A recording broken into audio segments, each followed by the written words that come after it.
ils ont estimé que d'ici 3 ans, 30% du marché global OFM sera de l'IA. Les États-Unis sont vachement à la ramasse, les UK ils sont venus après la France, donc c'était vraiment nous qui étions au centre de cette ébullition. Avec l'IA, les possibilités sont infinies, on va dire. On a tous vu, j'imagine, la fille à 3 boobs. Elle a été faite sur Picasso, tu vois. T'as des mecs qui font des naines, t'as des mecs qui font des trisos, t'as des mecs ils font tout, tu vois. On est arrivé là où on en est avec zéro ads, c'est-à-dire zéro Google Ads et zéro Meta Ads et zéro TikTok Ads. Le premier mois où on a lancé, nous on a fait 6 000 en MRR. On a grossi jusqu'à juin à 20 000, 30 000. Septembre, je crois qu'on était dans les 50-60. Et voilà, et là aujourd'hui, c'est des centaines de milliers. Alors juste avant de commencer le podcast, si vous voulez être la personne la mieux informée de la pièce en business et tech, on a une newsletter totalement gratuite qui vous envoie en 3 minutes par jour les 5 actus que vous devez absolument connaître pour avoir un coup d'avance et prendre les meilleures décisions. C'est moi personnellement qui la rédige tous les jours. Il y a plus de 10 000 entrepreneurs, CEO, cadres sup et futurs décideurs qui la lisent tous les jours. Voilà, vous allez adorer, c'est gratuit encore une fois, c'est le premier lien dans la description. Thibaut, enchanté, c'est un plaisir de te rencontrer, c'est un plaisir de t'inviter sur le podcast aujourd'hui. Tu es le refondateur de Picasso.ai et puis aussi surtout de RiseVentures.io. Énormément de questions. On va rentrer dans les chiffres. Si jamais certaines fois tu ne veux pas les dévoiler, bien entendu, il n'y aura aucun souci, aucun problème. Ce qui m'intéresse dans cet épisode, c'est connaître déjà le début de ton aventure entrepreneuriale parce qu'aujourd'hui, Picasso.ai, ça génère des centaines de milliers d'euros de chiffre d'affaires mensuel. Parce que derrière, tu as créé une sorte de start-up studio, ou du moins de galaxie, de SaaS, un peu de la même industrie que Picasso.ai. Et aussi parce qu'il y a une semaine et quelques, qu'on a invité Manoa, qui a créé un SaaS qui s'appelle Reveals, qui se développe pas trop mal, et vous êtes à peu près dans la même industrie, et donc c'est intéressant de connaître ton avis sur certaines industries, sur comment ça se développe, sur ta croissance, sur aussi l'impact des nouvelles régulations, notamment en France, sur des toutes nouvelles régulations dont Manoa nous a parlé la dernière fois, sur ton activité, et sur la vision que tu portes avec la galaxie de SaaS. On avait aussi invité, fondateur de Tapit, Kylian, qui lui voulait aussi partir sur une galaxie de SaaS initialement et a dit en fait c'est la pire des idées du monde, il faut surtout pas faire ça. Toi tu y es quand même allé. Voilà, plein de questions à une. Je te propose que tu commences par te présenter et aussi nous faire la chronologie de ton aventure entrepreneuriale depuis le moment où tu as quitté l'investment banking et le moment où Picasso a commencé à bien fonctionner. Bien sûr. Alors, pour me présenter, j'ai un background business school dans le sud. J'ai fait l'EDEC avec un majeur finance. Donc j'ai fait 4 ans, j'ai fait un bachelor, j'ai pas enchaîné sur le master. Et du coup, pendant la plupart de mes stages, j'étais en investment banking en M&A, donc sur Paris, Londres et un peu Monaco en family office, donc de l'investissement, disons, patrimonial. Et ensuite, à la suite de mes études, je suis parti à New York en hedge fund. Donc c'était un hedge fund un petit peu particulier avec une stratégie très précise qu'on appelle Fundamental Long Short Activist. Je vais pas tout détailler ici, c'est pas forcément le sujet, mais voilà. Donc en gros, c'était du stock picking à la Warren Buffett sur des stocks très value industrials. On était en fait long industrials et short tech, ce qui est tout l'opposé de ce que je fais aujourd'hui. Hein. Je suis plutôt long tech dans mes projets, mais voilà. Écoute, c'était donc mon aventure. D'employé financier, on va dire. Et ensuite, j'ai trouvé que New York il faisait très froid, j'ai voulu rentrer en France et aussi que bon, être employé c'était chiant même si on était dans un beau hedge fund. Et du coup, j'ai voulu un peu plus de risques, un peu plus de challenge et j'ai voulu monter ma boîte. J'ai, disons, échoué pendant 2 ans et demi, 3 ans.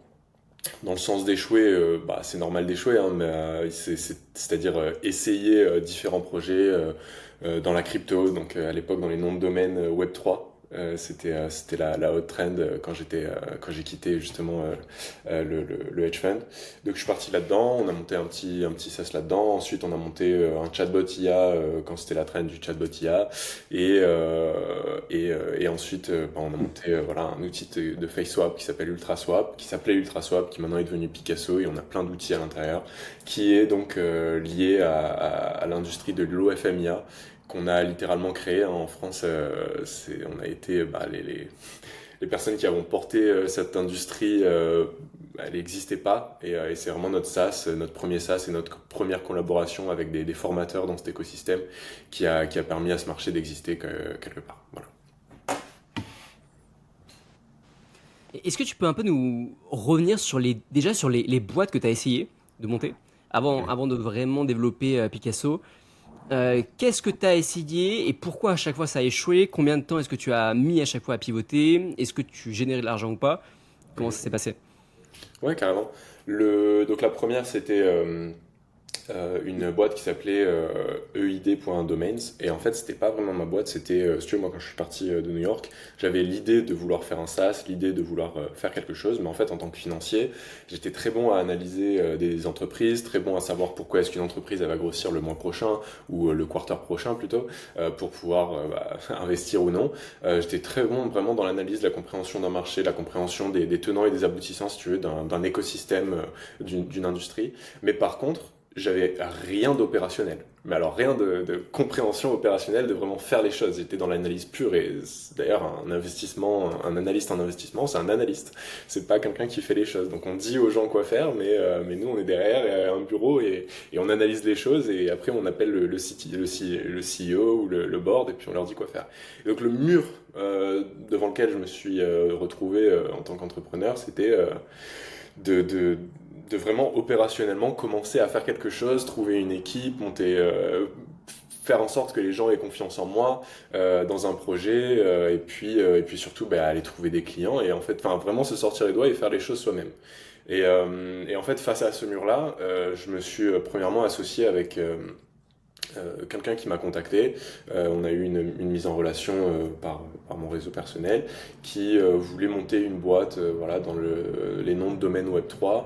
Et en fait, l'objectif, c'était de revendre des noms de domaine Web3 à des grands comptes français, puisque cette personne avait un très gros réseau dans les grands comptes français. Et donc voilà, les aider à sécuriser, si tu veux, leur domaine Web3.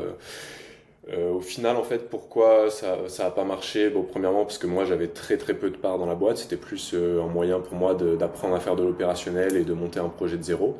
Donc, j'étais pas très tu vois, incentivized pour que ça réussisse. Mais bon, j'ai pris ça comme un moyen d'apprendre. Il y avait des capitaux. On avait raise quelques centaines de milliers parce que la personne, l'entrepreneur principal était très très connu. Et moi, disons, je portais le projet. Et au final, enfin, le business model n'était pas exceptionnel. Je veux dire, tu t'aides des entreprises, des grands comptes qui sont très très lentes à comprendre ce que sont des domaines Web3 et à leur expliquer que c'est dangereux pour eux s'il y a des gens qui achètent leur domaine Web3. Voilà. C'est ça le sujet en soi. Donc au final, si tu veux, l'offre n'était pas forcément là pour aller chercher des millions. Et du coup, moi, je suis resté 9 mois sur ce projet, hein, parce que je suis quelqu'un d'acharné et j'ai envie que ça réussisse. Donc je suis resté 9 mois, c'était peut-être un petit peu trop. Et à la suite de ça, j'ai monté mes propres projets. Donc j'ai embauché des équipes de dev avec mon propre argent, mes propres économies.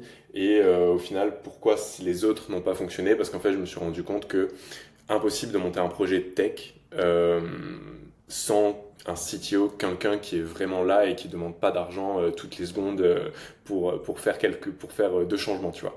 Donc je pense que voilà, je suis parti dans un projet tech sans avoir un associé qui était lui-même dev et sans être moi-même dev. Et du coup, ça n'a pas fonctionné parce que du coup, je payais des gens qui en avaient un peu rien à carrer du projet et qui voilà. Donc je pense que quand tu fais un projet tech, c'est important d'avoir quelqu'un qui est tech ou d'être soi-même tech. Et du coup, j'ai trouvé mon associé actuel, Arnaud, qui est du coup le CTO de la boîte. Et en fait, grâce à lui, le projet technologique a vraiment eu une différenciation technologique parce qu'il est très très bon. Et donc, on a une différenciation sur le marché d'un point de vue feature, d'un point de vue rapidité d'exécution et d'itération des fonctionnalités. Et du coup, dans un projet tech, c'est ça qui fait une très grosse différence. Bien évidemment, il y a la partie marketing que je gère, la partie vision, la partie produit, design, etc. Mais voilà, il y a le fondement de ta technologie, tu peux pas l'enlever, ça coûte très très cher des devs, donc voilà, c'est pas possible s'il n'y a pas quelqu'un qui est vraiment involved dans le projet personnellement. Hyper intéressant. Tu as commencé par dire, moi j'ai un background d'analyste, et du coup, tu as vraiment ce réflexe d'essayer de comprendre le marché, de regarder la data avant de t'y insérer. Mhm. Qu'est-ce que tu as vu sur ce marché-là, en l'occurrence, concernant la boîte Picasso, que d'autres n'avaient pas vu et qui t'ont dit, ok, qui t'ont fait dire, ok, c'est le bon marché, il faut que j'y dédie les 3 à 5 prochaines années de ma vie. Est-ce que tu as vraiment fait un deep dive personnel ou est-ce que c'était plus par conviction que tu es allé là-dedans? Alors non, c'est intéressant vraiment la façon d'entreprendre. Attends, tu m'entends toujours? Ok, bon, moi je t'entends plus. Ah oui, t'es mute. Oui, la façon d'entreprendre, je disais, c'est beaucoup plus en fait bottom-up que top-down. Et quand on est analyste, en fait, c'est plutôt du top-down, c'est-à-dire qu'on va aller essayer d'analyser le marché, de comprendre la société, comment elle fonctionne, etc. Et c'est quelque chose qui fonctionne déjà, parce qu'il y a du revenu, il y a des profits, c'est des grosses entreprises. Et quand on lance un projet, surtout dans une industrie aussi récente, une industrie qui n'existait même pas en fait, l'OFMIA, bah, il n'y a rien sur lequel tu peux te baser, à part bah, tout simplement des discussions avec des gens qui sont là-dedans. Donc en fait, moi j'avais eu un ami qui m'a introduit à un formateur dans l'OFM très très connu en France. Et lui il m'a dit, tiens, enfin je lui ai présenté, je lui ai dit, tiens, il y a ce nouvel outil de FaceSwap qui est sorti, est-ce que ce serait pas intéressant d'aller FaceSwap, d'aller aider en fait des filles qui sont faceless sur OFM, donc c'est-à-dire qu'ils veulent pas montrer leur visage, et de leur proposer un outil de FaceSwap, ou aux agences de proposer un outil de FaceSwap pour justement qu'elles gagnent plus d'argent. Parce qu'en fait, les filles dans l'OFM, si elles montrent pas leur visage, elles font 3 fois moins d'argent que les filles qui montrent leur visage. Et donc l'idée c'était juste ça. Il m'a dit, ah bah ouais, ce serait super intéressant, fais le tool et puis on verra. Du coup, moi je dis, ok, je fais le tool. J'étais vraiment à une époque où bah, il fallait bien que je fasse quelque chose, donc je me suis dit peut-être ça va marcher. Et en fait, sur un séminaire, il a présenté le tool, et il y a une personne dans le séminaire qui a dit putain mais en fait c'est pas ça qu'il faut faire, ce qu'il faut faire c'est faire de l'OFMIA, et lui il a eu l'idée de faire vraiment de l'IA avec notre tool. Il m'a contacté, il m'a dit mec voilà moi c'est ça que j'ai envie de faire avec ton tool, j'ai pas envie de faire du faceless ou quoi, j'ai envie de faire mes propres IA à moi. Et en fait, je lui ai dit ok, pas de souci. Il a utilisé notre tool, et le premier mois, il a fait 5000 balles avec une influenceuse IA qu'il avait. Donc ça, c'était en février de l'année dernière ou mars de l'année dernière peut-être. Donc tu vois, c'est très rapide, hein. Ça fait seulement un an que l'OFMIA existe vraiment. Ça, c'était la première personne à faire de l'OFMIA.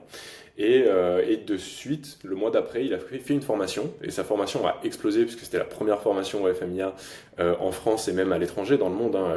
Les États-Unis sont vachement à la ramasse, les UK ils sont venus après la France, donc c'était vraiment nous qui étions au centre de cette ébullition. Et moi je me suis dit, bon, c'est sympa, ça fait un peu d'argent, il y a des gens qui font la formation. Et en fait, jusqu'à, si tu veux, août de l'année dernière, ouais, on était en croissance, mais moi je me suis pas dit que ça allait être ce que c'est aujourd'hui, tu vois. Donc on était là, on avait notre petit face swap, on essayait de l'améliorer, on était content, ça faisait de l'argent.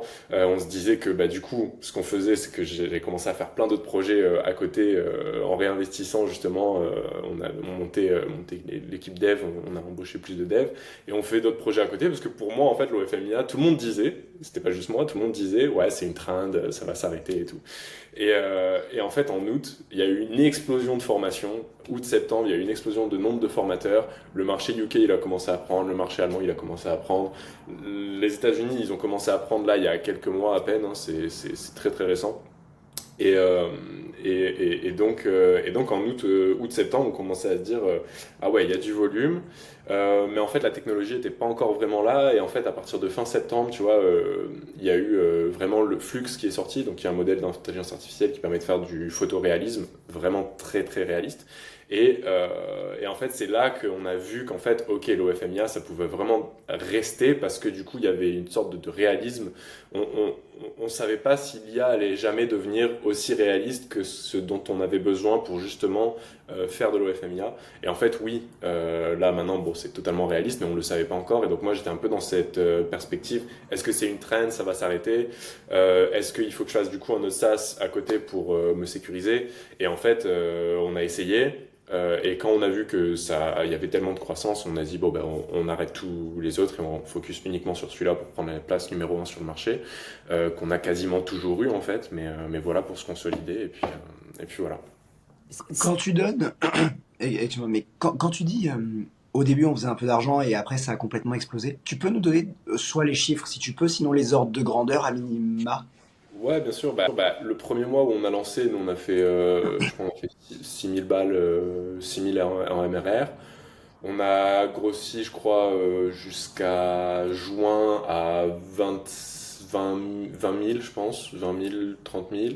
Septembre, je crois qu'on était dans les 50, 50, ouais, 50, 60. Et après, on a pas mal stagné, septembre, octobre, novembre. Et après, ouais, après septembre, en fait, il y a eu toute la masse, en fait, tout le bouillonnement qu'il y a eu sur août-septembre en termes de formateurs. Les formateurs ont vraiment réussi à ramener beaucoup plus de trafic sur la fin de l'année.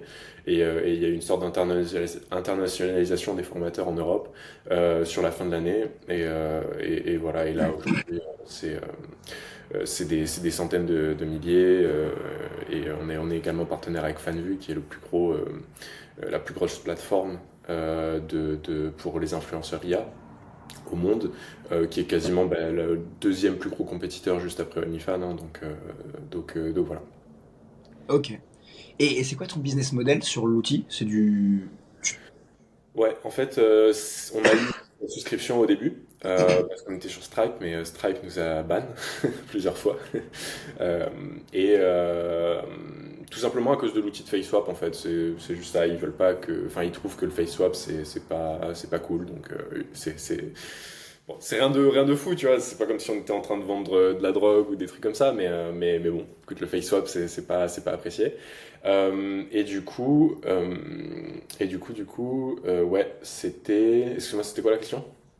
Le business model, c'était quoi? C'était donc tu dis au début de l'abonnement. Ouais, au début c'était la souscription.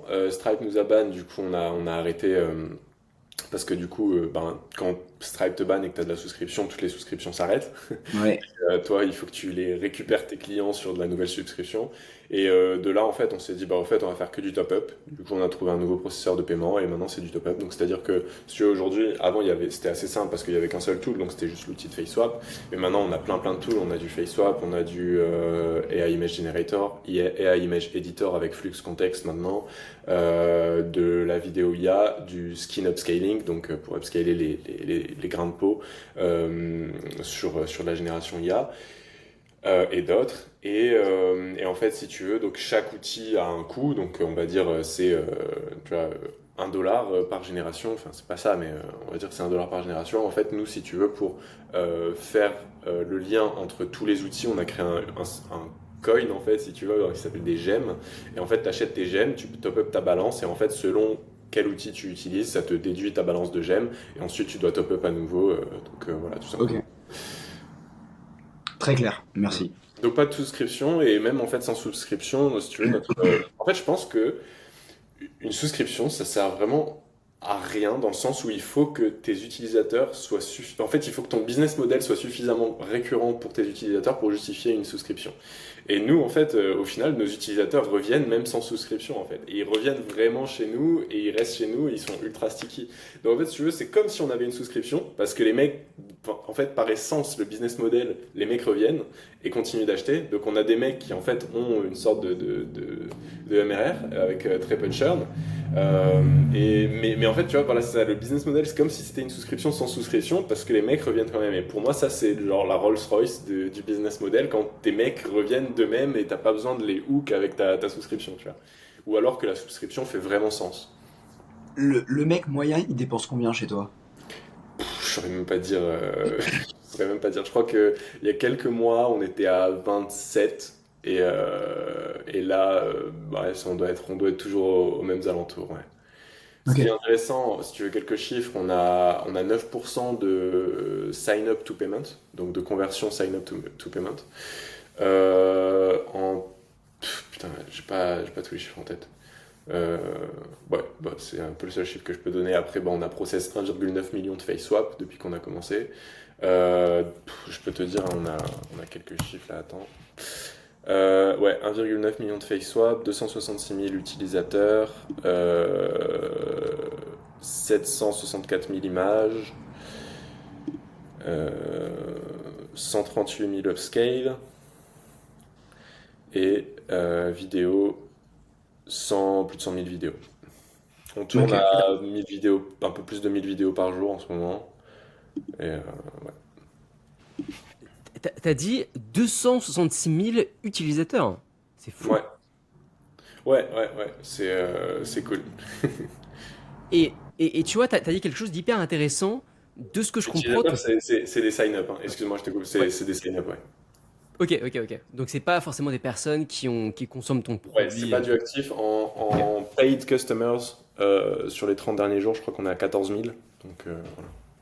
Ok. Ok. Et de ce que tu viens de nous dire, il semblerait que ton canal de distribution numéro un, ou du moins celui qui t'a permis de monter jusqu'au plus de 50 000 € de MRR, en fait, ce seraient les formateurs Absolument. d'OFMIA. Absolument. Ok. En fait, tu vois, dans le SaaS, j'ai essayé de généraliser un peu plus, comme ça, c'est pas juste par rapport à nous, mais ça peut donner des idées à tout le monde, parce qu'en fait, Carrément. ce qu'on a fait, c'est réplicable, il faut juste trouver en fait les heuristiques qui, qui, qui font sens. Mais en gros, si tu veux, chaque SaaS a vraiment son propre canal de distribution. Numéro un en fait. C'est-à-dire que tu peux avoir un SaaS, en fait, il va marcher que en SEO parce que bah, il est fait pour du SEO, tu vois. Ou alors ça va être son numéro un. Il y a des SaaS, le premier canal, ça va être les réseaux sociaux parce qu'il est vraiment fait pour ça, il est vraiment visuel, tu vois. Il y a d'autres SaaS, ça va être de l'Ads parce que c'est très compliqué à expliquer sur les réseaux sociaux. Du coup, c'est juste en fait de l'intent search et du coup, c'est de l'Ads. Et en fait, ce que je me suis rendu compte, c'est vraiment chaque produit a un petit peu son number one, son channel number one d'acquisition. Et il faut trouver en fait ce fit entre le produit et ta manière d'acquérir. Tu vois, par exemple, Tapit, lui, si je me trompe pas, il a grossi bah, en faisant un peu du mass DM sur Instagram, vraiment essayer d'aller connecter avec le formateur, faire en sorte que le mec, il lui a envoyé en fait en story un message, hey, je peux pas ouvrir ton lien, et du coup le mec disait ah bah utilise ça, et tu vois c'est un peu du gros hacking, c'est très très smart, hein, mais du coup il a vraiment trouvé en fait où est le pain point de ce qu'il solve. Et il est allé exactement à ce niveau-là pour le solve et pour en fait trigger la réponse au bon moment et au bon endroit en fait. Et ça c'est très très smart. Nous, si tu veux, c'est un petit peu différent. Ce qui est bien, c'est qu'on peut aller s'étendre sur quasiment tous les canaux d'acquisition euh, at scale parce que notre SaaS il est très visuel, enfin, il y a un beau storytelling derrière. Tu peux faire un peu tous les canaux d'acquisition que tu veux. Même en termes de SEO, si tu veux, comme on a des tools, par exemple, on a Flux, on a SDXL, bah, en fait, on peut faire des articles sur les tools qu'on a à l'intérieur. Et du coup, on récupère en fait du branded keyword sur des modèles d'IA sur des modèles d'IA. Et on dit, bah voilà, tu peux les utiliser chez nous. Donc, tu vois, même en SEO, en fait, ça marche bien. Et sur sur tous les canaux d'acquisition, ça marche bien. Et du coup, pour revenir sur ta question, j'ai pas oublié, le, le, le, le, la façon dont on s'est développé, la principale, c'est effectivement les formateurs. Pourquoi? Et ça, c'est très intéressant pour des personnes qui voudraient faire d'autres SaaS dans le même style. Nous, au final, on est dans le make money. Si tu veux, on est dans le même marché que Dropship. Euh, on est vraiment dans le make money, c'est-à-dire que tu viens, ce qu'on te vend, c'est avec notre tool, Picasso, tu vas faire 5000 balles le mois prochain, tu vas faire 10 000 balles le mois prochain, parce qu'il y a un vrai business model derrière. On n'est pas juste là en train de te dire, tu vas générer des images marrantes et tu vas faire des mèmes avec. Tu vois. On te dit, il y a un vrai business model derrière.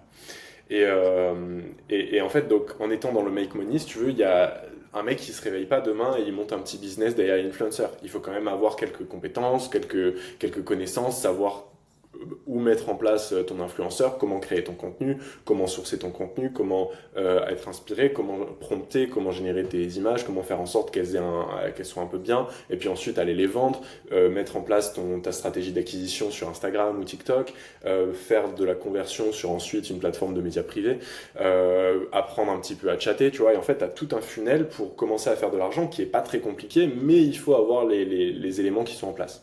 Et du coup, en fait, moi j'étais un petit peu déçu de notre stratégie d'acquisition au début, parce que je me disais, bon, bah c'est cool, mais en fait, on own pas notre propre stratégie d'acquisition.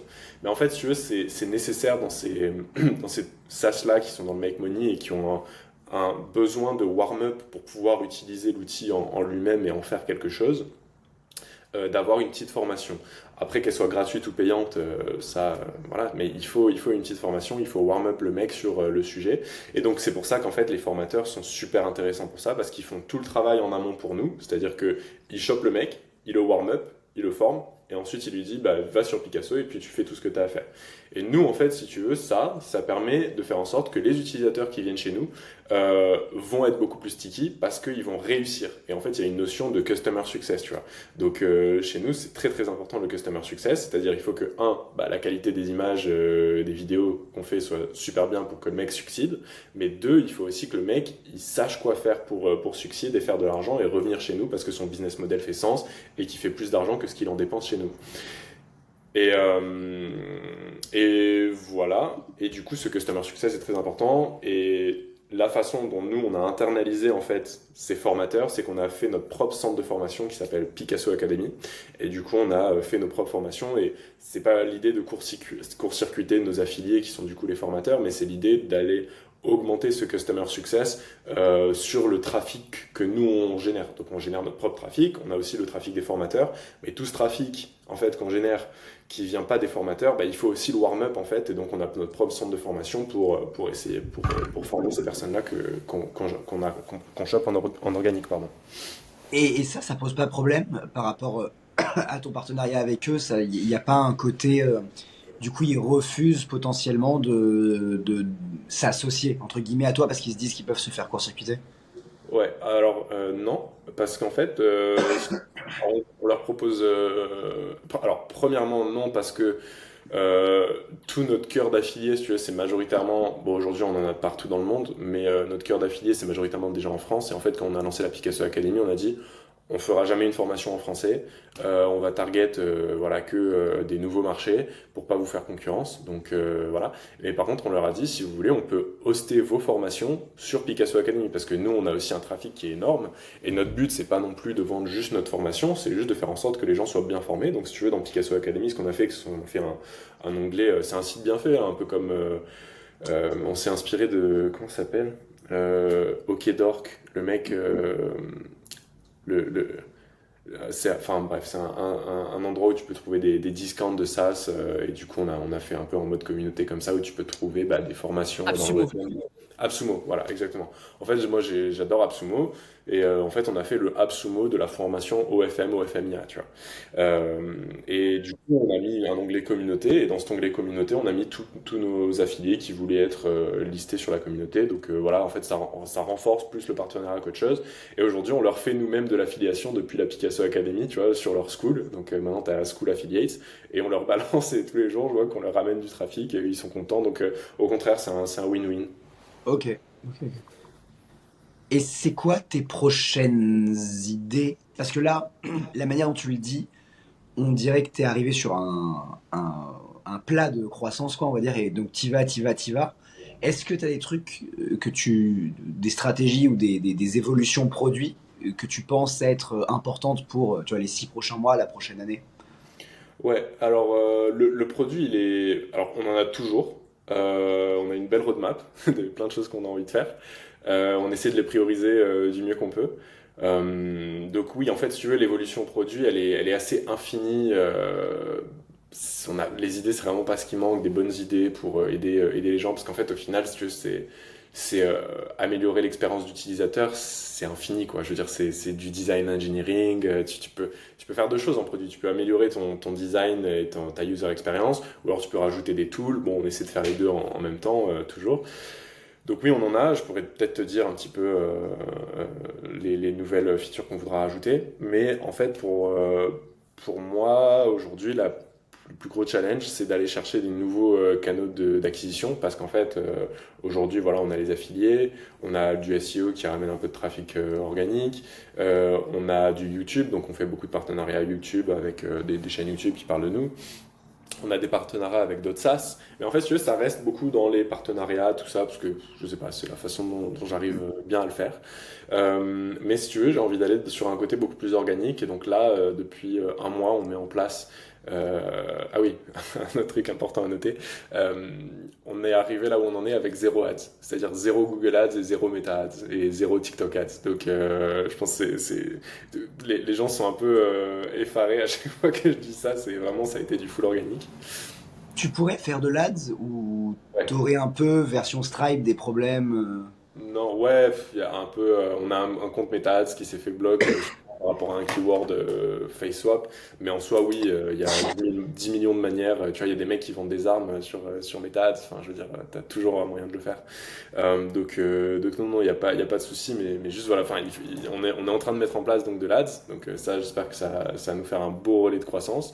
Et aussi, en fait, le point le plus important de croissance dans lequel je crois, c'est le organique sur les réseaux sociaux. Donc tout ce qui va être UGC, mime, contenu faceless, at scale. Et donc ça fait un mois qu'on met en place une très très grosse stratégie sur les réseaux sociaux du type, tu vois, Creo AI, où en fait tu as une vingtaine de comptes qui repostent ton contenu, qui clippent le contenu et tu fais du contenu à scale et voilà, craquer un petit peu l'algo sur le côté organique, je pense que c'est the next step, ouais. The Next Big Ok. Shit. Ok. Mm, ouais. J'ai plusieurs questions sur ça. Juste si on revient sur tes clients, moi ce qui m'intéresse de savoir, c'est que avant l'IA, les barrières à l'entrée, c'était quand même vachement la relation que pouvait entretenir l'audience avec la modèle, les clients avec la modèle. Aujourd'hui, avec l'IA, finalement, un peu comme dans les SaaS, n'importe qui peut créer ton produit. Je mets des grosses guillemets, hein, parce que dans la réalité, c'est pas exactement ça, mais dans ce que tu Notre- fais, les barrières à l'entrée sont quand même euh, encore plus Tu veux dire petites. quel Non, Picasso ou... non, pas pour Picasso, mais pour les modèles, Ouais, les vidéos générées, les images générées. ouais, Là, pour le coup, on parle d'un prompt et potentiellement, on peut avoir quelque chose. On peut avoir énormément de concurrents, quoi, énormément de compétiteurs. ouais, Donc, ouais, comment est-ce que les utilisateurs, qui en gros ce sont des agences OFMIA, ouais, arrivent à se différencier? Est-ce qu'aujourd'hui c'est uniquement un game de distribution? ouais, Où se trouve l'avantage compétitif des acteurs qui du coup utilisent ton produit? ouais, ouais. Il y en a plein. Ils sont assez marrants les avantages. Il y en a un qui est assez marrant, c'est la niche que tu prends en fait. Avec l'IA, les possibilités sont infinies, on va dire. Tu vois ce que je veux dire? Enfin, on a tous vu, j'imagine, la fille à trois boobs. Bon, ben, elle a été faite sur Picasso, tu vois. Ok. C'est un de nos coachs IA. Donc voilà, en fait, une des façons de faire, c'est vraiment la niche que tu prends. T'as des mecs qui font des naines, t'as des mecs qui font des trisos, t'as des mecs ils font tout, tu vois. Et du coup, bah, Ah, c'est hardcore, hein. tu vois, genre, il y en a, ils font des meufs, elles ressemblent à des cow-boys, tu vois. Enfin, donc voilà, t'as un peu de tout, toi tu vois pas, mais il y a des mecs qui se font hook sur ça, en fait. Le truc, c'est que, tu vois, on avait un gars dans la commu, parce qu'on a une communauté Discord ultra active, on a 9000 membres. Et les mecs sont au taquet. Et il y avait un gars, il montrait tout le temps sa fille, c'était une cow-boy, tu vois. Vraiment, c'était une cow-girl. Et tu la voyais tout le temps avec son petit chapeau dans le désert du Tennessee, là, dans des champs et je sais pas quoi, de tomates. Et en fait, le truc, c'est que le gars, quand il poste ça, si tu veux, ça target des fermiers du Midwest, tu vois. Du coup, le mec, il est nickel, quoi. Donc, c'est un peu genre girl next door de ta ferme et tu peux pas la toucher, tu vois. Donc voilà, il y a une belle différenciation à ce niveau-là. Et ensuite, effectivement, ça va être dans à quel point tu arrives à, à bien warm up ton compte, à quel point tu arrives à pousser du contenu de qualité fréquemment, à quel point tu arrives une fois que tu vois, je sais pas, t'as fait 1 million de vues, bah, comment tu arrives à convertir cette audience-là pour vraiment faire du chiffre, c'est-à-dire que ce soit en commentaire, que ce soit en DM, que ce soit convertir vers ta plateforme privée. Est-ce que tu fais un bon chatting? Et à partir du moment où tu arrives à 5-10K par mois avec ta modèle, tu peux outsource à des chatteurs pour justement aller te focus plus sur la qualité du contenu et sur bah, le gros hacking, on va dire. Tu as des mecs qui font des strats sur Twitter, Reddit, sur, comment ça s'appelle le truc de Facebook, là, Ouais. Threads, sur Threads, tu vois. Et en fait, En fait, je pense que la différenciation à ce niveau-là, elle est un peu dans à quel point tu es smart sur les trends que tu vas follow, la façon que tu as de t'engager avec ton audience. Parce qu'en fait, les gens, eux, ils croient que c'est vraiment une vraie personne. Du coup, ils s'attendent à une certaine, un certain caractère, tu vois. Du coup, il faut que ton caractère et ta brand match. Donc, c'est tout ça, en fait. Il faut créer ce réalisme, cette relation et rester consistant là-dedans. Donc, ouais, voilà. C'est hyper intéressant. Du coup, tu as souligné 3 points. Mais avant de revenir sur ces 3 points-là, moi, de base, je pensais que vos clients savaient, enfin, pas les clients de Picasso, mais les clients des clients de Picasso, savaient savaient pourquoi ils payaient. On paye, c'est de l'IA, mais c'est de l'IA bien fait, let's go, on signe. Mais là, en fait, non, vous rentrez directement en concurrence avec des modèles humains parce que les Ah oui, personnes qui achètent, in fine, ok, ok, ok. ah oui, absolument. Oui, oui. Bah, ça, Les- vas-y. Là, les gens ne se rendent pas compte, on est vraiment en train de se dire ça, les gens se rendent pas compte que c'est des IA auxquels ils parlent. Absolument pas. Solide. Ah ouais, d'accord, ok, ok. J'avais pas du tout, moi non plus, j'avais pas compris. Ah oui, oui. Ah ouais, c'est les mecs. Bah, en fait, si tu veux, il y a. Vous aimez la data sur The Next Big Shit, hein, je vais vous donner une petite data sympa. Vas-y, go. Il y a, donc, on parle pas mal avec FanVue, puisqu'on est partenaire officiel avec eux. Donc, on parle avec le CSUT, le CMO, enfin, plusieurs personnes. Et eux, ils ont demandé une étude à je sais pas qui, si c'est Bain, McKinsey, j'en sais rien, sur une étude de marché sur l'OFM et l'arrivée de l'IA, justement, des influenceuses IA. Justement parce que eux, bah, ils acceptent les influenceurs IA et ils sont capables de voir en interne la quantité d'influenceuses IA qui sont créées par rapport aux OFM normales, aux filles réelles. Et du coup, ils ont estimé que d'ici, je sais plus, ouais, je crois que c'était 3 ans, 30% du marché global OFM sera de l'IA. Donc ce sera des influenceuses IA. Donc si tu as une explosion sur les 3 prochaines années du nombre d'influenceuses IA qui ressemblent à du réel, tout simplement parce que le business model fait sens. Et après, même si t'as pas juste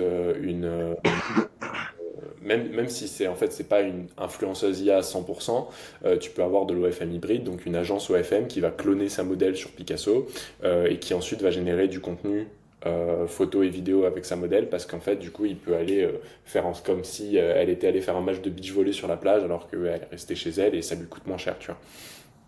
Attends, énorme autre question par rapport à ça. Mais Déjà, d'ailleurs, sur... Sophie Lane, qui est la plus connue, elle a balancé une vidéo IA il y a pas très longtemps sur ses réseaux, personne n'a capté, enfin nous dans l'industrie on a vu, mais Sophie Lane elle s'est déjà clonée et elle est déjà en train de générer du contenu IA sur ses réseaux. Juste pour bien comprendre, t'as dit que d'ici 3 ans, 30% du contenu OFM serait en fait de l'IA. Pas du contenu mais des créateurs. Des Les créateurs. créateurs, ok. Et là, on parle de quoi? On parle de... Donc là, ce que ça veut dire, c'est que l'IA, et notamment l'OFM IA, va venir grignoter des parts de marché à Exactement. l'OFM global, ou alors ça veut dire que c'est un nouveau marché qui s'ouvre? C'est un nouveau marché, en fait, c'est une double croissance, tu vois. C'est l'OFM, ça continue de grossir, c'est certain. Enfin, t'as juste à voir les chiffres de OnlyFans, de la société OnlyFans. Et à l'intérieur de ce marché-là, donc t'as le marché, à l'intérieur de ce marché, bah, il y a, il y a une double croissance. Tu vois, t'as la bulle OnlyFans qui continue de grossir, et puis t'as nous à l'intérieur qui grossissons beaucoup plus vite parce que forcément c'est nouveau, quoi. Ok, hyper intéressant. Si on revient juste un peu en arrière sur qu'est-ce qui fait qu'aujourd'hui, du coup, les personnes arrivent à se différencier. Le premier point, il m'a semblé hyper intéressant, finalement, c'est la créativité. Et c'est le branding global que tu vas venir créer autour de ton... Enfin, l'univers que tu vas venir créer autour de ta modèle. Ça, c'est un point crucial. On en parle extrêmement souvent avec Alex. Finalement, c'est le branding. Parce que tout le reste, j'ai envie de te dire, tu peux presque l'automatiser. Les chatteurs, je suis sûr qu'il existe déjà des SaaS pour chatter qui sont 10 fois plus forts que toi pour au niveau de la conversion. Ouais. La distribution aujourd'hui, tu as quand même des outils qui te permettent de créer de l'UGC à l'infini. Donc j'imagine si tu combines Picasso, peut-être que vous d'ailleurs, vous allez pouvoir aller sur ce terrain-là. Donc vous pouvez avoir une distribution qui est quand même massive. Euh, donc ouais, je pense que ce qui reste à la fin, dis-moi si je me trompe, mais j'ai l'impression que ce qui reste vraiment à la fin, c'est à quel point tu arrives à créer ton univers et à quel point tu arrives à être aussi, autre point important, à être extrêmement rapide. Là où hier on pouvait se dire bon bah c'est ok si on met 2 mois avant de se lancer, là non, c'est il y a une trend, il faut absolument qu'on puisse la surfer parce que sinon en 2 3 mouvements n'importe qui va pouvoir venir dessus. Donc il y a aussi une prime à celui qui agit le plus rapidement. Mm. Ouais, il y a ça, mais il y a ça dans tout en fait. Après, le côté process, automatisation et le côté créativité, Euh, tu vois, tu pourrais dire la même chose dans le SaaS en fait, ou pour n'importe quelle entreprise. Dans une entreprise, tu as des process, des gestionnaires qui vont gérer les process, mais mettre ça en place, c'est tout aussi compliqué que la créativité quelque part. Parce qu'il faut trouver la bonne personne, il faut trouver le bon process, il faut s'assurer que le process continue de fonctionner, il faut updater le process à chaque fois, parce que ben, même le process, il sert plus à rien à un moment. Si, je sais pas, il y a des trucs qui sautent dans les process tout le temps. Donc en fait, il faut rester... oui, il faut des process. Effectivement, je pense que le leverage que tu as, le plus important, c'est ton branding, c'est pas le process, c'est sûr. Mais bon, après, c'est comme dans tout, quoi. Il faut des process, et c'est long et chiant à mettre en place. Mais c'est un petit peu comme si tu veux, je sais pas, t'as un mec qui lance un SaaS et tu dis, ah bah en fait, le plus important, c'est le fait que ce soit qu'il y ait un influenceur qui en parle, tu vois. Oui, mais s'il n'y avait pas le SaaS, tu pourrais pas en parler. Genre, c'est un peu le fou la poule, quoi. C'est toujours pareil, tu sais, il y a plein de gens aujourd'hui qui disent ouais, la tech, maintenant, c'est trop simple, tu fais un truc avec ChatGPT, nanani, nanana. Bon, va faire un Picasso avec ChatGPT, on se rappelle. Mais, euh, mais c'est surtout qu'en fait, ouais, dans la tech, enfin, si tu veux, dans d'autres industries, oui, la distribution, c'est un petit peu tout. Dans la tech, tu as quand même cet aspect product où il faut que ton product soit supérieur, quoi. Et du coup, c'est un petit peu pareil dans l'OFMIA. Oui, il faut que tu nails en fait ton branding, mais il faut aussi que tu comprennes bien comment tous ces process et ces automatisations pour aller scale, quoi. En J'ai une fait, question. j'ai juste pas envie de donner l'impression, tu vois, que c'est juste en mode ah bah c'est marrant, tu génères des images. Genre générer les images, faire tout ça, c'est vraiment, je pense, au final, c'est peut-être 10% du travail. Parce que, tu vois, nos utilisateurs, enfin, si tu vois, la créativité c'était 90% du travail, on ferait beaucoup plus d'argent parce que du coup, on pourrait mettre un price point beaucoup plus élevé. Mais eux, en fait, ils ont aussi énormément de coûts sur tout le reste, en fait, donc ils ont un coût avec nous qui est pour générer, mais ils ont ensuite tout le coût de gérer leur business. Et ça prend beaucoup de temps en fait au final, gérer le business. Ouais. Bien sûr. Je me posais la question de. Je suppose que tu utilises des modèles déjà, enfin des modèles au sens modèle d'IA déjà existants et un paquet de tools que tu as dû assembler. T'as pas des charges de software qui sont délirantes? Tu te retrouves pas dans un truc où soit tes serveurs, soit les redevances au modèle deviennent très importantes? Ouais, c'est une très très bonne question parce que alors en soi oui, mais j'ai la chance d'avoir une équipe tech de malade mental et du coup tout est ultra optimisé en fait. Ok. Mais oui en fait genre n'importe qui veut se lancer et venir concurrencer Picasso mais tu, tu t'es pas rentable, genre t'es absolument pas rentable, ça part en couille, il y a tout qui saute, parce qu'en fait, si tu veux, nous on self-host tout, donc c'est-à-dire que tous les modèles d'intelligence artificielle qu'on a, ils sont self-host sur nos propres GPU, dans le cloud forcément, mais du coup on a un auto-scaling, chose que tu vois, quelqu'un qui va venir juste utiliser une API Replicate n'aura pas et qui va du coup coûter très très cher parce que Replicate ça coûte très très cher. Du coup son business model au final il fera pas sens parce que le mec bah il va pas forcément grossir de manière organique comme nous. Tu vois il va commencer à spend en ads sur des keywords donc déjà l'ads ça a pas une conversion assez faible mais je veux dire les marges de l'ads c'est du 20% 30% max tu vois. Donc déjà le mec il a 30% de marge ensuite le mec qui vient sur son produit il commence à payer lui derrière il a tous les GPU qui tournent en API parce que bah il s'est pas fait chier à faire une architecture cloud de malade mental. Du coup, bah, c'est impossible d'être rentable. Et effectivement, nous, on a cette chance bah, d'avoir eu le temps de construire toute cette architecture, d'avoir eu le temps de construire ce branding, de faire en sorte qu'on ait cette masse un peu organique de croissance. Mais oui, en fait, on n'est pas sur du SaaS à 90% de marge ou 99% de marge parce que tu as juste deux databases et des colonnes qui bougent à droite à gauche. Ouais, c'est un peu plus violent, donc on a des marges plus basses, mais bon, voilà. Vous êtes. Non, mais ce qui est marrant, c'est que derrière tout ce que tu racontes et qui est la face émergée de l'iceberg que tout le monde comprend assez facilement, si tu veux, c'est que derrière, en fait, tu as un gros play quand même ultra professionnel de comment mon acquisition me coûte le moins cher possible, enfin, comment elle est le plus rentable, après voilà, et comment mon play tech, parce que quelque part, tu as pris le risque d'avoir ta propre architecture, ce qui est, je suis d'accord avec toi, moins cher, enfin, moins cher, plus économique à l'utilisation dès que tu scales. Par contre, tu t'assumes aussi tout le risque que tu aies un truc qui pète de ton côté. Ce qui arrive rarement avec des API ultra robustes.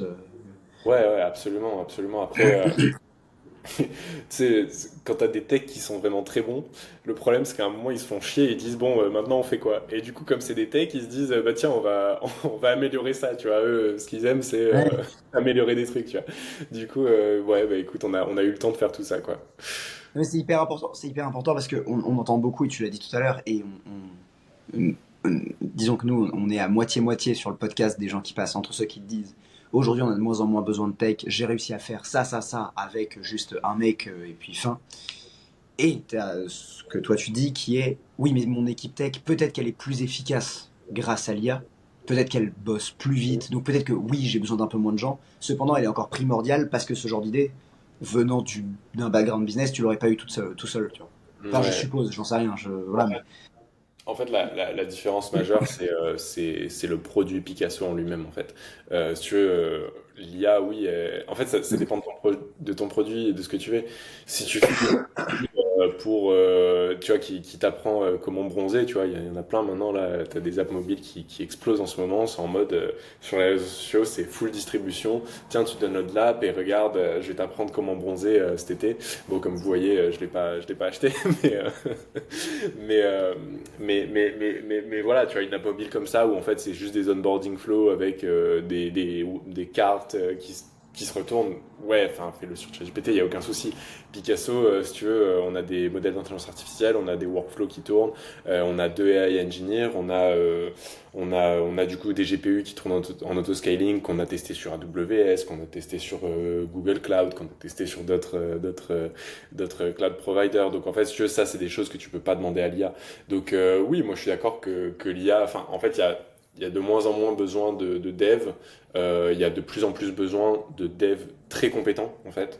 En fait, si tu veux, genre le junior, tu peux le remplacer. En fait, tu peux remplacer, je sais pas moi, 5 juniors avec un bon dev, ou même plus, j'en sais rien. Mais par contre, tu peux pas ouais, remplacer un bon dev en fait. je suis d'accord avec toi. Je suis entièrement d'accord avec toi.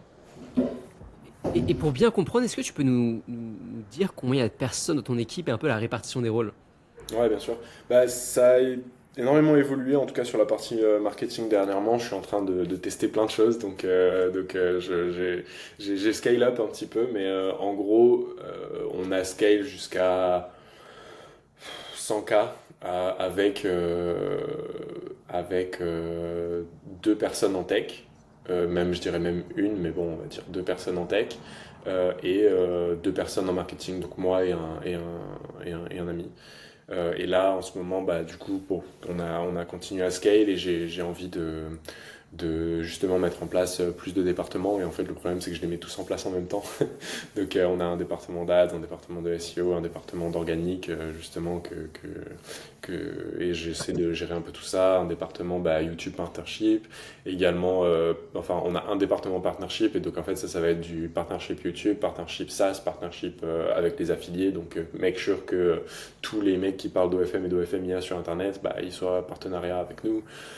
Et voilà, du coup, dans l'équipe tech aujourd'hui, on a un peu scale, on est à 4 personnes, on a deux seniors, donc toujours les mêmes, un autre un peu senior, mais juste front-end. Donc on a deux full stack seniors, un senior, on va dire front-end, et un junior. Et après, sur l'équipe marketing, on a du coup une personne par département, donc j'ai une personne qui fait emailing communication, une personne qui fait partnership, une personne qui fait SEO, mais en fait c'est une agence, donc ils sont plusieurs, mais voilà, j'ai une agence sur le SEO.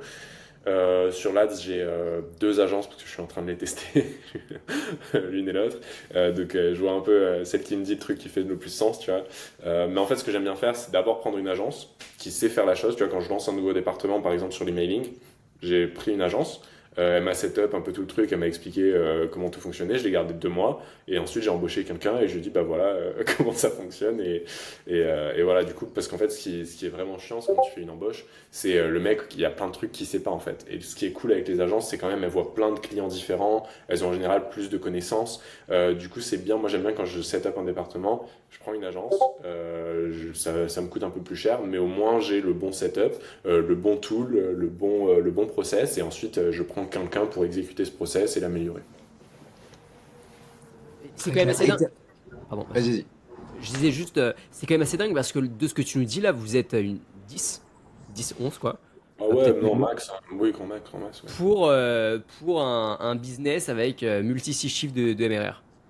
Ouais. Ce, ce qui est. Et très honnêtement, on n'a pas besoin de grossir plus en fait. Genre là, toute l'équipe qu'on a actuellement, je sais comment les staffer et je sais comment mettre beaucoup plus de process en place pour que tout le monde soit plus productif et aller chercher plus loin.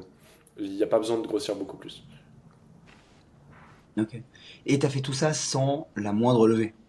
Ah oui, non, non, ouais, non, ça, j'ai fait tout ça avec les, les petits pennies qui me restaient sur mon compte au début et que j'ai clamsé pendant 2 ans dans des devs qui en avaient rien à foutre, tu vois. Ça, Est-ce que tu peux nous dire combien ça t'a coûté de lancer l'outil, si tu veux? Ouais. Enfin, en gros, je te fais la question courte, mais si t'avais dû lever, t'aurais levé combien? Et donc, combien t'as dépensé et avec combien t'as réussi à arriver là où t'en es? Ouais. euh, Avec le jusqu'à capital. ce que, Ah ouais. ouais, voilà, jusqu'à ce que ça gagne de l'argent et donc que ça Ouais. s'autofinance et ainsi de suite. En fait, la partie la plus importante, c'est le failure en fait que tu fais au début. Parce qu'en fait, je vais te dire un chiffre, mais c'est pas le chiffre qui a permis de créer Picasso. C'est le chiffre qui a permis de fail jusqu'à ce que je trouve Picasso, si tu veux. Donc de payer plein de devs pour des projets différents, des gens pour des trucs différents. En gros, je pense qu'on a j'ai spend 50K de failure dans des devs, dans des trucs à droite à gauche. Donc 54 failures. Et quand j'ai rencontré mon associé, il m'a dit écoute, moi je te fais tout gratuit en 2 semaines. Et il a tout fait gratuit en 2 semaines et le produit était là, tu vois. Donc en fait, si tu veux, il faut pas s'arrêter sur ce chiffre-là.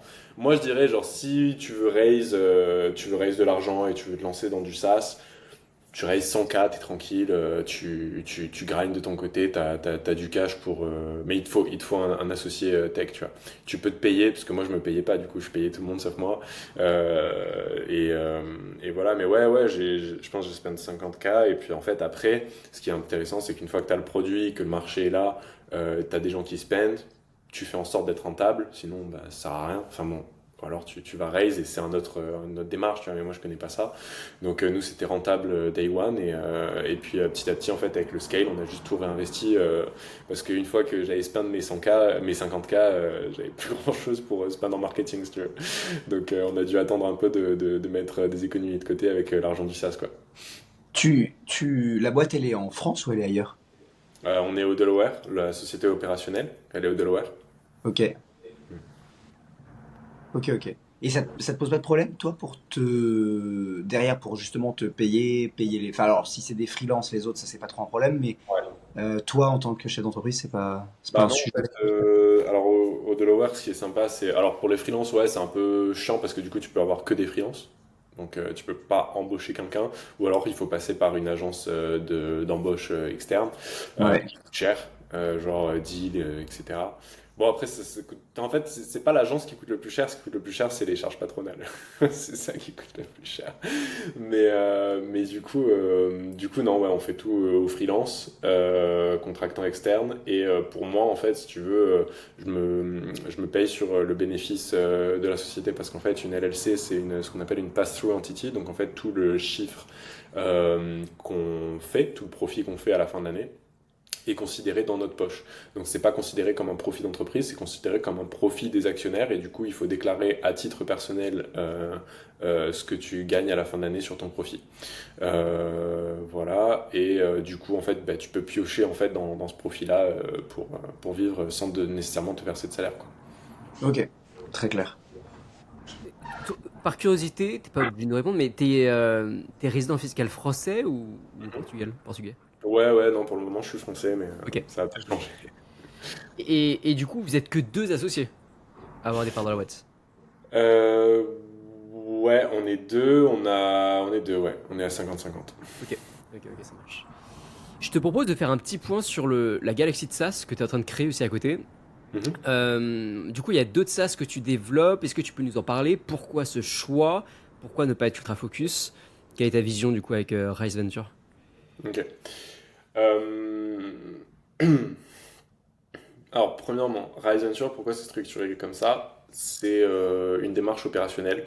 Parce que si en fait on crée une équipe au niveau de Picasso et qu'on veut lancer un autre SaaS, bah moi il faut que je recrée une équipe pour l'autre SaaS, ce qui fait pas sens pour moi parce qu'une fois qu'on a mis les process en place et que Picasso ça tourne tout seul, je réutilise la même équipe que j'ai formée et qui connaît tous les process pour lancer un autre truc. Donc déjà tu vois on a le Rise Venture qui est en haut et on a l'équipe qui est sur Rise et l'équipe travaille sur différents projets qui sont les SaaS. Donc ça, c'est intéressant pour moi.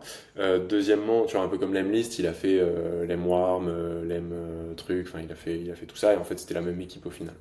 Donc ça, c'est un point important. Ensuite, l'année dernière, comme je croyais pas forcément énormément à l'OFMIA, tu vois, tout le monde pensait que c'était une trend, bah, du coup moi aussi, on a commencé à faire d'autres SaaS. Et ces autres SaaS, il y en avait un qui était dans l'e-com, AI e-com, tu vois, donc c'était pareil, un truc d'IA générative dans l'e-com, un truc vraiment un produit super stylé qui aurait pu faire des millions, peut-être même plus que Picasso. Mais en fait, la complexité, donc on a monté le produit, il était très très cool, mais en fait la complexité c'est de créer une brand et de créer en fait un marché autour de ce produit et de trouver en fait où sont tes customers. Et en fait ce qui est sympa avec Picasso c'est qu'on a déjà ça, on a déjà la brand, on sait déjà où sont nos core customers, on sait comment aller les chercher et du coup on focus sur notre ICP. Et en fait la démarche à ne pas faire, et là où je suis d'accord avec Kylian sur le fait de pas donc Kylian de Tapit sur le fait de pas se diversifier sur différents SaaS, c'est quand tu vas chercher d'autres ICP. Si tu es en train de te diversifier sur différents ICP, ouais, c'est chiant parce qu'il faut aller les rechercher, il faut aller retarget, il faut comprendre où ils sont, il faut faire un product market fit, etc., etc. Donc là, tu repars vraiment de zéro en fait. Alors que nous, là, ce qu'on fait sur notre Galaxy SaaS, c'est qu'au final, on s'inscrit dans la longueur de marché de notre ICP actuel. Donc en fait, on monte des SaaS qui vont aider nos utilisateurs actuels plus loin dans leur customer journey, en amont dans leur customer journey. Du coup, en fait, c'est un upsell ultra simple. J'envoie un email, je mets une banner sur l'app, je mets dans la Discord, dans notre communauté Discord, et en 2 secondes, tu as un SaaS qui est lancé avec des utilisateurs parce que le SaaS fait sens et qu'on sait qu'ils en ont besoin. Tu vois. Donc, à ce niveau-là, si en fait ton nouveau SaaS, ton nouveau produit, c'est pas une feature, c'est vraiment un nouveau produit, fait sens dans la customer journey de ton ICP, ça fait énormément de sens parce que bah, c'est un upsell assez simple. C'est hyper intéressant et t'as bien fait de faire ce point-là. En effet, finalement, c'est la stratégie qu'utilisent pas mal de personnes. C'est on a une même cible. Comment est-ce qu'on peut l'aider davantage? Parce que finalement, t'as plus qu'un travail technique à faire. La distribution, tu l'as déjà. C'est un peu comme community first, quoi. La communauté, tu l'as déjà. Les clients, tu les as. En plus, Ouais, exactement. c'est des leads hyper chauds. Euh, Et ouais. puis ils ont confiance en toi quand tu balances un truc. Si tu as un produit qui est stylé, ils se disent bon bah ils ont fait un truc stylé quoi. Et toi, est-ce que tu as réussi à récupérer cette data? Est-ce que tu sais combien de tes clients utilisent plus d'un outil dans ta galaxie? Aujourd'hui on a un autre SaaS qui est lancé, on en a un Ok. deuxième qui arrive et enfin c'est j'ai pas le chiffre de savoir combien de personnes de chez Picasso utilisent, mais en fait, si tu veux, on a quasiment personne. En fait, on n'a pas lancé d'acquisition organique, enfin d'acquisition externe à Picasso sur ce nouveau SaaS. Donc en fait, tous les utilisateurs qu'on a, j'imagine qu'ils viennent de Picasso en fait, de nos communications Ok. sur Picasso. Et le second ça, ça sert à quoi du coup? Ouais, du coup, c'est donc nous en fait, ce qu'on a là aujourd'hui, c'est du coup un SaaS de génération de contenu. Et en fait, ce qu'on a fait, c'est un SaaS de vente de contenu. Tu vois, juste, on est allé une étape plus loin. Et en fait, on n'a pas du tout envie d'aller faire un truc complexe en mode fan view. Et on n'a pas envie d'aller faire de la concurrence aux gens enfin, à notre écosystème. Du coup, on a fait un SaaS qui est un media locker. Donc, c'est-à-dire, tu mets du coup une photo ou une vidéo, tu mets un price tag. Et nous, on te donne un lien et tu mets ce lien dans Instagram ou dans où tu veux, iMessage, n'importe où tu discutes avec ton fan. Et lui, il doit payer pour débloquer le lien. Donc le truc, c'est un mini SaaS tout con. Il est un peu complexe d'un point de vue payout parce que du coup, il faut que nous on agit un peu comme une banque pour nos sellers. Et du coup, il faut qu'on les paye out. Donc, il y a un système de mass payout à mettre en place. Donc, c'est pas non plus ultra simple. Mais le produit en soi, c'est, tu vois, du link. Euh, et ouais, voilà. Ok, en plus je vois sur ton site que c'est totalement gratuit. et que tu prends uniquement des commissions sur l'acheteur et non pas sur l'agence. Ouais. C'est plutôt smart. Ok. Ok. Hyper intéressant. Mais en fait, si tu veux, ça c'est bien parce que bah, du coup, t'as pas à convertir. Il y a deux choses. Premièrement, nous, on a comment dire, un pitch qui est bah, t'as pas à aller convertir ton mec sur la média plateforme, il a pas à venir se subscribe pour pouvoir chatter avec toi, il chatte directement dans tes DM et quand tu veux lui envoyer un média, tu lui envoies avec ton lien. Donc en fait, ça augmente les conversions de nos utilisateurs, tu vois, toujours cette idée d'augmenter leur customer success. Et deuxièmement, qu'est-ce que je voulais dire? Oui, en fait, ça a fait sens pour Picasso parce que si tu veux, on a pour objectif, c'est pas encore dedans, mais de lier Picasso, donc ta librairie Picasso, ton historique de génération Picasso, directement dans Seed. Et du coup, si tu veux, quand tu es dans Seed, tu sélectionnes en fait tes médias, t'as même pas besoin de les upload, donc tu génères dans Picasso et puis tu vas vendre. Après, ce qui est très sympa avec Seed, c'est que c'est un marché qui est encore plus gros que celui de Picasso parce que le marché de Picasso, c'est de l'IA OFM ou de l'OFM hybride, mais c'est quand même de l'IA. Et en fait, Seed, ça peut être juste une agence OFM, n'importe. Donc en fait, si on a deux customer type, on a le customer qui est OFM IA ou OFM hybride, et le customer qui est OFM classique. Et du coup, on a le temps en fait de construire cette customer base qu'on a déjà sur le tool, lui donner un petit peu de branding, et ensuite aller chercher ce marché OFM classique. Par curiosité, est-ce que tu vois l'évolution du marché? Est-ce que tu vois un marché où l'humain et l'IA vont se côtoyer à 50-50? Ils vont se partager le marché à 50-50? Est-ce que tu vois un marché où en fait l'IA va totalement terrasser les humains à la fin et les humains vont plus garder 10%, mais par contre vont pricer 10 fois plus? Est-ce que comment ça évolue déjà aujourd'hui? Est-ce qu'il y a des prémices de trajectoire? Et toi, j'imagine que tu y as peut-être réfléchi. Quelle est la place de l'humain dans ce marché? Alors pour moi, la place de l'humain dans ce marché, elle devrait être la plus faible possible et je serais très content si elle est la plus faible possible. Parce que pour moi, la place de l'humain dans ce marché, c'est des femmes qui se montrent, tu vois. Et bon, je trouve ça premièrement pas très gratifiant. Après, j'ai pas de jugement de tout à l'heure. Hein. Je fais un business qui lui-même peut avoir une faible valeur, mais quelque part, je pense que c'est mieux en fait qu'il y ait des IA qui vendent du contenu. IA que des vraies filles qui fassent ça, qu'elles soient en Colombie ou dans des pays où elles sont un peu exploitées, même si elles sont contentes parce qu'elles se sortent quelque part d'une certaine misère parce qu'elles font plus d'argent que les copines. Mais voilà, donc je pense que pour la société, bah, c'est bien si il y a moins de filles qui font ça parce que l'IA les a remplacées. Et pour les mecs qui achètent, bah, en fait, j'en ai un peu rien à faire s'il y a des mecs qui achètent du contenu d'IA. Enfin, je veux dire, t'es débile, quoi, tu vois. Enfin, c'est pas de ma faute, donc tant pis pour toi, quoi.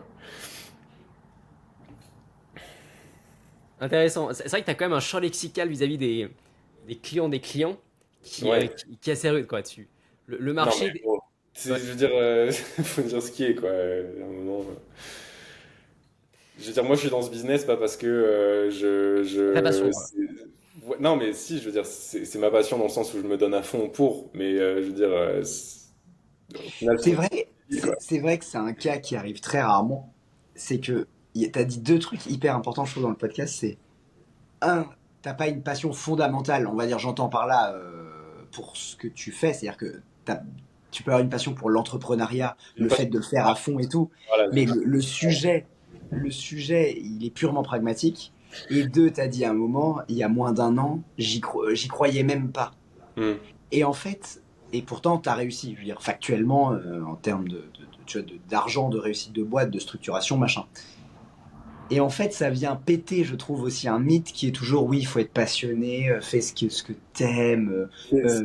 Si t'es pas passionné par le truc, tu le feras pas assez, machin, nanana. Enfin, tout ce genre de trucs. Ouais, les gens, ils y croient envers. Enfin, tu vois, ils ont jamais abandonné le fait d'y croire, même quand c'était difficile. En fait, toi, t'arrives et tu dis, les mecs, moi je suis pragmatique, je m'en branle, c'est pas mon problème. À la base, je croyais que j'avais juste fait un billet. Bon, en fait, ça marche. Good. Et deux, les mecs auxquels je vends sont des crétins. Et en fait, Non, mais c'est vachement bien. Moi, je trouve que c'est hyper important parce que nous, le but de NBS, c'est de faire passer des gens, tu vois, qui sont différents et qui arrivent avec des discours différents. Et je trouve ça trop cool quand quelqu'un vient et me dit, moi, je suis passionné de tel truc depuis que je suis gamin, et donc je le fais à fond, tu vois, très bien pour lui, nickel. Mais ça prouve aussi que l'entrepreneuriat, c'est avant tout un jeu pragmatique, Mhm. et que si tu trouves un truc pragmatique, que tu sois passionné ou pas, c'est pas le sujet. Ouais. Tu peux et tu vas probablement réussir.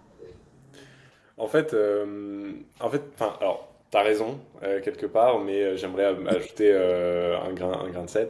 En fait, Vas-y. euh, je suis passionné par le SaaS, par l'entrepreneuriat, par le fait de construire quelque chose qui fait de l'argent, par le fait d'aller trouver des clients, par le fait de trouver en fait un angle de marché avec un produit, etc.